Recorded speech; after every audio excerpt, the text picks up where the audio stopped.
Merci de votre fidélité. Bienvenue à cette session d'information sur votre chaîne. Sachez que dans le cadre de sa tournée d'itinérance, le président national du Mouvement de libération du Congo a effectué une visite ce mardi 13 octobre 2020 à Boudjala Centre. La veille, l'ancien vice-président de la République s'était rendu à Likimi, secteur situé toujours dans les territoires de Boudjala, dans la province du sud du Bangui. Jean-Pierre Bemba Gombo était donc porteur d'un message de la paix et de réconfort pour la population de cette partie de la République. Le récit est signé Jean Médard Liwosso. Suivez. En séjour de travail dans la province du sud du Bangui, le président national du Mouvement de libération du Congo a effectué une mission de pacification le lundi 12 octobre 2020 à Likimi, secteur situé dans les territoires de Boudjala. Accueilli par une foule nombreuse, mobilisée par la circonstance, Jean-Pierre Bemba Gombo était donc porteur d'un message de paix et de réconfort moral à l'ensemble de la population de cette contrée. C'est là quelques semaines après les conflits intercommunautaires qui avaient dégénéré dans ce secteur, occasionnant ainsi plusieurs dégâts matériels. L'ancien vice-président de la RDC a appelé ses frères et sœurs de Likimi à bannir avec les conflits inutiles et à promouvoir l'unité et la cohésion en vue du développement de leur région. Il a également mis en garde tous les tirets de ficelle de ces conflits interethniques. Ce message de Jean-Pierre Bemba Gombo a été vivement salué par la population locale. Par ailleurs, chemin faisant, Jean-Pierre Bemba Gombo a palpé du doigt certains problèmes dont sont confrontés la population, notamment l'état des routes qui demeure très critique. Retourné à Guémena très tard dans la nuit, le président national du Mouvement de libération du Congo a effectué une autre visite ce mardi 13 octobre à Boudjala Centre. Et nous parlons de l'actualité en rapport avec la coalition politique Lamouka. Martin Fayulu a pris donc les commandes de cette coalition politique pour un mandat de 6 mois. La cérémonie passation de pouvoir a été intervenue hier. C'était entre lui et Adolphe Mozito qui était le coordinateur sortant. Des innovations également dans les dispositions fondatrices de la convention de Lamouka. Il s'agit justement de ces mandats qui passent de 3 mois à 6 mois et il n'y aura plus de cérémonie de passation de pouvoir. Ce sera automatique selon les schémas de rotation établis à cet effet. Suivez plutôt 2 amples détails dans cet élément. Une passation de pouvoir intervenue entre Adolphe Mozito et Martin Fayulu sur fond de réforme de certaines dispositions des textes fondateurs de la Convention de la coalition politique Lamouka. Désormais, le mandat du coordinateur en exercice passe de 3 à 6 mois et la prise de fonction du coordinateur entrant est automatique et n'est plus sujette à une cérémonie de passation de pouvoir. Martin Fayulu qui prend la commande de Lamouka ce lundi 12 octobre 2020 entend poursuivre et consolider le combat pour la défense des intérêts du peuple congolais. Moi j'ai dit, pour moi, je dois poursuivre cet objectif. Je vais amener Lamouka là où le peuple a demandé de l'amener. FCC cache. Vous avez usurpé le pouvoir du peuple. Vous le savez. Vous n'avez pas été élu. Et aujourd'hui, vous êtes en train d'entraîner notre pays dans l'abîme. Et vous le voyez. Et vous le voyez parce que, surtout les membres du FCC, je peux vous le dire, que vous êtes en train d'aider Kabila dans sa mission de désarticuler les Congos, de déstructurer les Congos, de balkaniser les Congos. La balkanisation n'est pas un vain mot. La balkanisation n'est pas simplement physique. Dans son communiqué final, le présidium de la Lamouka exige de réformes institutionnelles, notamment celles de la CENI et de la loi électorale. Ces réformes, selon Bemba, Katumbi, Mozito et Fayulu, doivent se faire de manière consensuelle entre les parties prenantes dans un cadre strictement paritaire. Par ailleurs, tout en condenant la présence inacceptable de troupes armées des pays voisins sur le territoire national, la Lamouka apporte son soutien au prix Nobel de la paix, le docteur Denis Mukwege, au regard de menaces dont il fait l'objet. Et les partisans de la MOCA qui ont pris part à cette cérémonie de passation de pouvoir entre Adolphe Mozeto, le coordinateur sortant, et Martin Fayulu, le coordinateur entrant, saluent justement cette alternance.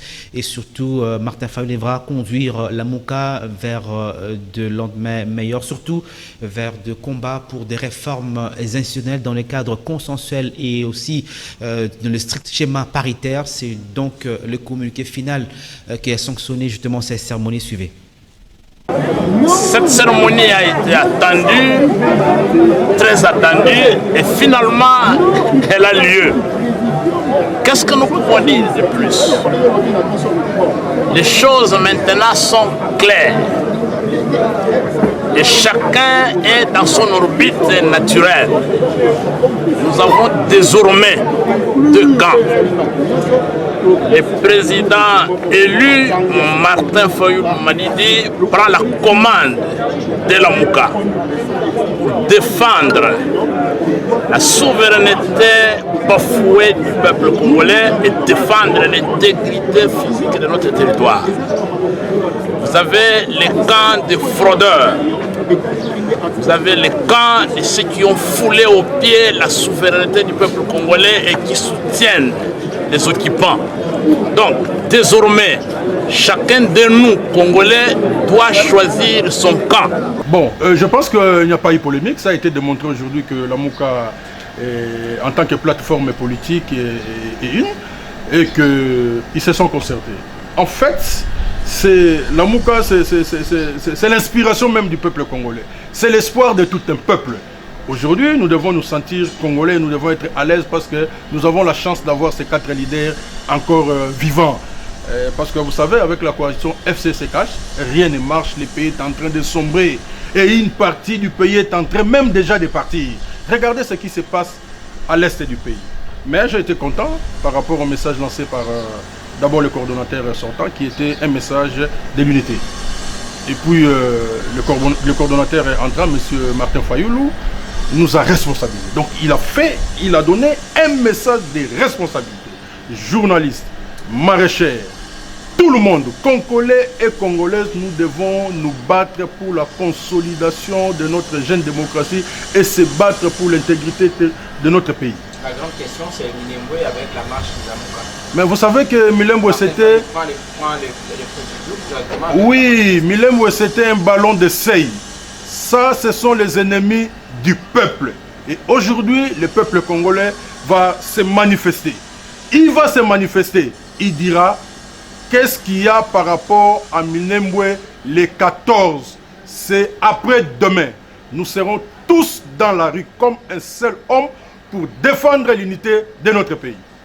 Nous parlons de Minembwe avec ces tollés générés dans l'opinion publique congolaise. À ce sujet, une marche est prévue sur l'ensemble du territoire national à l'appel de Martin Fayulu, le président national de l'ECD à Kinshasa. Cette marche sera également conduite par lui-même, il l'a dit, et également son parti l'ECD qui a justement saisi l'hôtel de ville de Kinshasa pour l'information. Au sujet de cette marche, nous y reviendrons avec force détail au cours de nos prochaines éditions. Et puisque nous parlons de Minembwe, Azara Urberoa, c'est lui qui est mis en accusation dans l'installation des autorités de la commune rurale de Minembwe. Le ministre de la décentralisation et réforme institutionnelle a réagi à travers une conférence de presse ce mardi à Kinshasa. Il dément son implication dans l'installation notamment du bourgmestre de la commune rurale de Minembwe. Nous sommes là dans la province du Sud qui vous suivez ses propos. Je trouve être mon terroir et la décision avait été prise au Conseil des ministres pour que justement nous allions à deux avec le ministre de la Défense et une grande délégation, plutôt pour des raisons de sécurité et de paix.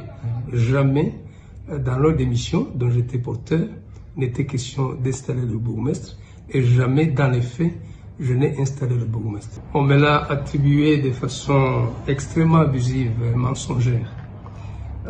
Nous sommes à Minembwe avec le ministre de la Défense, mon collègue, avec le chef de l'armée et bien d'autres officiers, avec 10 députés nationaux, mais aussi avec le gouverneur de la province du Sud Kivu et le ministre provincial de l'Intérieur. Alors, nous tenons des réunions sur le plan de la sécurité. Le bourgmestre de Minembwe fonctionne comme commune, comme bourgmestre depuis environ 2 ans. Normalement, il a été notifié par le gouverneur après sa nomination. Mais au cours de ce bref séjour, une question vient sur la table, posée par la société civile, posée par des officiels qui sont sur place, mais aussi par la population, à savoir pourquoi est-ce qu'on a installé le maire de ville d'Ouvira, le maire de ville de Baraka, le maire de ville de Kamituga, après leur notification, mais le bourgmestre de Minembwe, notifié au même moment, lui n'a pas été installé. Ça veut dire une formalité administrative qui n'a pas une grande importance, même dans la loi. Mais c'est plutôt psychologique. Et le gouverneur de province du Sud Kivu, le ministre de l'Intérieur disent, en effet, vous avez raison. Ça n'empêche pas au bourgmestre de poser des actes qui revêtent le caractère officiel, administratif, mais parce que vous le demandez, parce qu'ailleurs ça a été fait, nous n'avons pas besoin de rentrer à Bukavu pour revenir pour ça. Nous le faisons le matin et le ministre de l'Intérieur a agi. Dans un autre registre, l'Union des Républicains tient le 24 octobre prochain au terrain Saint-Thérèse de Njili un grand meeting, et c'est dans le cadre de la mobilisation que son président national s'est entretenu dimanche dernier avec le jeune de son parti pour Norbert Louyeye. La seule sortie de crise en RDC est l'application stricte de l'accord cadre d'Addis Abeba. Autre détail avec Gisèle Olive Itoko et Yves Lechouangué. Les jeunes de l'Union des Républicains étaient nombreux réunis ici au terrain Saint-Thérèse de Njili autour de leur président Norbert Louyeye. Le message principal leur transmis était la mobilisation pour la tenue d'un meeting ce 24 octobre 2020. Et nous leur avons demandé d'aller mobiliser la population pour qu'ils soient nombreux ici pour la tenue de ce meeting. Seule l'application de l'accord cadre d'Addis Abeba pourra mettre fin à la crise politique et sécuritaire au pays. Cet accord, qui a pourtant souffert d'application lors de la législature passée, le président de l'UR espère que cette fois-ci, il sera appliqué par l'actuel président.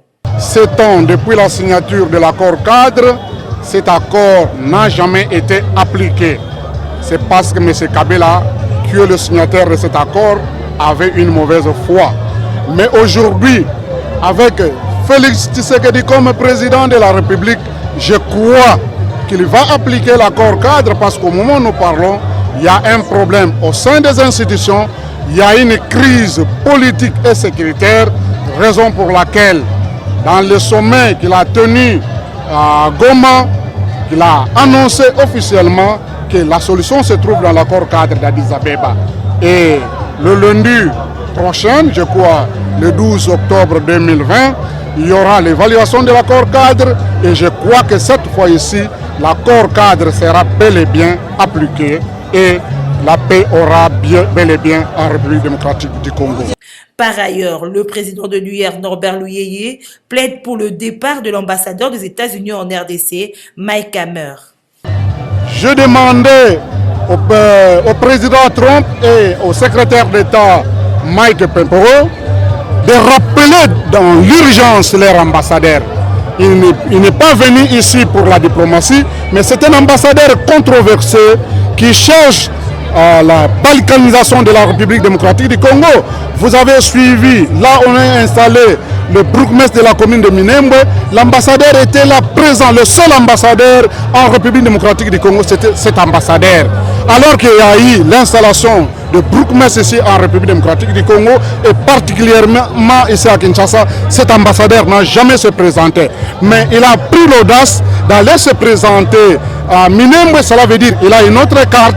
Cela veut dire il tient à la balkanisation de la République démocratique du Congo. Les agents et fonctionnaires de l'État commis à la territoriale dans les 24 communes de Kinshasa appellent à la dépolitisation de l'administration et à l'amélioration de leurs conditions de travail. Dans un mémorandum adressé au vice-premier ministre, ministre de l'Intérieur, Sécurité et Affaires coutumières, ces agents menacent de déclencher une grève générale au cas où leurs revendications ne seront pas prises en compte par l'autorité compétente. Jean Médard Liosso et Bob Nzamba, commentaires et images.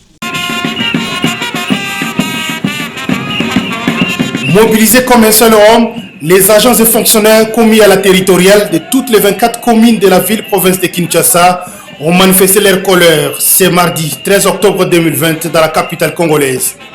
Dans une brève marche pacifique, partie du terrain à Sosa pour chuter au cabinet du vice-premier ministre, ministre de l'Intérieur, Sécurité et Affaires coutumières, ces agents ont, à travers un mémorandum adressé au VPM de l'Intérieur, dénoncé les mauvais traitements dont ils sont victimes depuis 12 mois. Après avoir observé plus de 12 mois d'injustice criante que nous subissons dans notre ministère et surtout dans notre métier de territoriaux, tant assis que debout, où plusieurs de nos membres meurent au front sans aucune assistance du gouvernement de la République, traités comme esclaves et nous sentant abandonnés à nous-mêmes, humiliés jusqu'à la moelle épinière, alors que nous sommes les premiers commis de l'État congolais. Notre employeur exigeant ce qui suit. À partir d'aujourd'hui, la dépolitisation de la territoriale, sans aucune ingérence politicienne, abat le tribalisme, le népotisme et le régionalisme, la territoriale aux territoriaux. Le réajustement et l'uniformisation de la prime des territoriaux. Nous ne voulons pas avoir une prime de misère où les agents des communes touchent une prime de 15 000 francs congolais. L'admission sous statut des agents nouvelles unités œuvrant au secrétariat provincial, à la division urbaine de l'intérêt et sécurité et de 24 communes, sans oublier quartiers, marchés et cimetières. Le respect de la Constitution, de tous les textes légaux et réglementaires de la territoriale. Que le vice-premier ministre, ministre de l'Intérieur, de la Sécurité et Affaires coutumières, fasse asseoir son autorité sur toute l'étendue du territoire national, car il y a violation des lois et des textes réglementaires dans les pays où certains gouverneurs se comportent comme des présidents de la République, car ils abrogent même des lois. Au vice-premier ministre, ministre de l'Intérieur et Sécurité et Affaires coutumières, de prendre en compte tous les secrétariats provinciaux, directeurs des provinces ou urbains, en les dotant les moyens nécessaires pour la bonne marche de l'administration en province et leur itinérance. Que les ministres provinciaux cessent de s'ingérer dans la gestion des agents et fonctionnaires de l'État des services déconcentrés dépendant de la fonction publique. Si tous ces points nous n'obtenons pas satisfaction, nous allons bientôt déclencher une grève limitée sur toute l'étendue du territoire national. Ce mémorandum a été remis entre les mains d'un conseiller du VPM, Gilbert Kakonde. Parlons société, mesdames et messieurs, dans ce journal, pour parler de la difficulté de transport en commun, les embouteillages ici et par là, justement consécutives à la rentrée des classes. Les usagers se plaignent et justement demandent aux autorités de pouvoir prendre des mesures pour essayer de désengorger les artères de la ville-province de Kinshasa. Le constat est établi par Isaac Essingo. Circuler dans la ville de Kinshasa, véritable parcours de combattants ces derniers temps. Les gens passent des heures et des heures pour s'attraper un moyen de transport. À cela s'ajoutent les embouteillages qui obligent certains conducteurs à s'adonner à la pratique de demi-terrain, d'où l'inquiétude des passagers. Difficulté à transport na ville ya Kinshasa eza mpona bachauffeur. Bachauffeur bakomi kotravaille na bademi-terrain. Bakomi kotravaille demi-terrain akozwa limete asuki limete azwi suzana. Bakomi kotravaille donc bazokende nzela procédure ya nini. Toujours comprendre que la mesure de la gouvernement, la moto aussi n'a pas pris en compte. Baluka moyen babongisa transport na biso. Ezala te ki ba difficulté wana ba client bazo souffrir, population zo souffrir na mabanki ya transport. Tozotambola makolo, faut transport, faut na ba 3000 faut ko mazandu, ba demi-terrain ya onde yo ça passe. Les conducteurs eux se plaignent plutôt des tracasseries policières.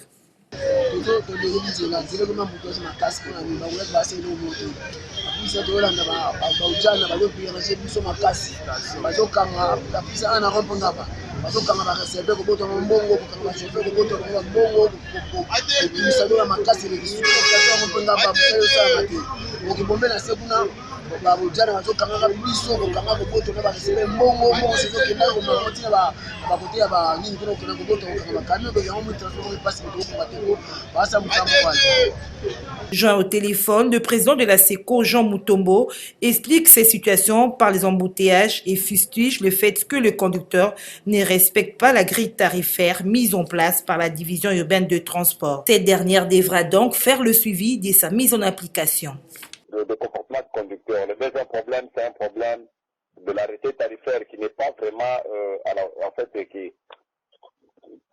l'arrêté tarifaire, je veux dire, où il y a le prix qui n'est pas vraiment bien fixé. Le problème, il y a aussi un problème de route, il y a aussi un problème des embouteillages. L'arrêté tarifaire, donc, au conducteur, c'est de se référer à l'arrêté tarifaire et de ne respecter que les prix fixés par l'hôtel de ville, donc le gouverneur de la ville province de Kinshasa, je vais dire. C'est aller à l'encontre de ce que les autorités urbaines demandent. Donc, c'est ce que nous appelons, ils utilisent les tarifs illicites, ils font le sectionnement des itinéraires, qui est d'ailleurs condamnable. Vous allez voir dans l'arrêté, il y a même des sanctions qui ont fini là-bas, il y a même des amendes allant de 100 à 1000 $. Donc, moi je pense que ce sont plutôt les autorités de la ville, donc entre autres le ministère provincial de transport et la division urbaine de transport, qui doivent mettre sous pied un mécanisme ou encore descendre sur le terrain ces agents pour chercher un peu à mettre de l'ordre dans ce secteur. Terminons ce journal avec le sport. L'organisation de 9e Jeux de la francophonie initialement prévue en 2021 aura finalement lieu du 19 au 28 août 2022. Les comités nationaux en charge de l'organisation de cette manifestation culturelle et sportive ont effectué une série de visites dans les différents sites qui abriteront ces Jeux de la francophonie en 2022. Rebecca Kalombo pour le détail. Toute une semaine consacrée à la visite des différents sites qui abriteront le 9e jeu de la francophonie ici à Kinshasa. Octobre étant le mois choisi par l'organisation pour démarrer les travaux mis en pause pendant la période de la Covid-19. Il était donc temps pour les directeurs de ce 9e jeu, Zenon Kabamba et d'autres membres du comité de se rendre compte des visu de la réalité sur terrain avant le démarrage effectif des 10 travaux. À l'issue de cette série de visites, le responsable des sites concernés se sont dit prêts à amorcer ces nouveaux virages. Je confirme parce que là, je compte sur l'engagement du gouvernement et la volonté politique du chef de l'État qui tient à ce que ces Jeux puissent se tenir en 2022.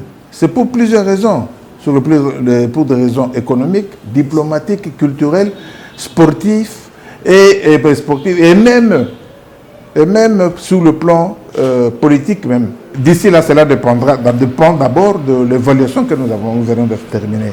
Nous allons faire le rapport et sur base de ce rapport, l'autorité va apprécier l'évolution des préparatifs et pourra décider de la date maintenant du début des travaux.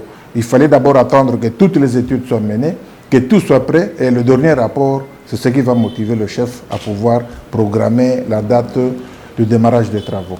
Les relations sont très bonnes parce que nous nous réunissons avec eux par vidéoconférence chaque mardi et chaque vendredi pour faire le point par rapport aux préparatifs.